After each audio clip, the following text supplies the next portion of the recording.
Imagine being told you're not welcome to stand for election not because of your views, but because you are a white man. That's exactly what Welsh politicians tried to pull off with their so-called gender quotas. It was a thinly veiled attempt to restrict native men from political representation, and they would have pushed it through if it hadn't been ruled illegal. One of the faces behind this move was 76-year-old Jane Hutt. This is what she had to say. Are Senedd members here interested in what this expanded Senedd looks like in 2026? Do you want to come back to a Senedd full of white men? No. So please take some time to look at what we can do in terms of the 2026 guidance. We want a more diverse Senedd. Look at these headlines. Why does a white guy always have to be the hero? If I had a choice, I wouldn't be a whitey.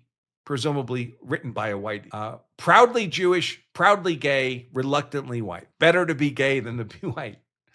White people, we need to talk about your neighborhoods and how you kept them white. White savior films are problematic.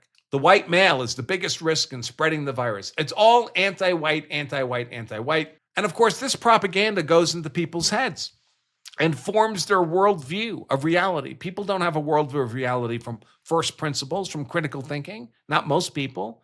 They absorb the messaging around them. Elon says, call them out for the anti-white racist they are every time they do it. Elon's been a huge voice in all of this, by the way, because I think he realizes the third world peoples are not getting him to Mars. That's not happening. They can't do it. Even though every population has its share of geniuses, third world cultures cannot support a mission to Mars. That requires a first world culture.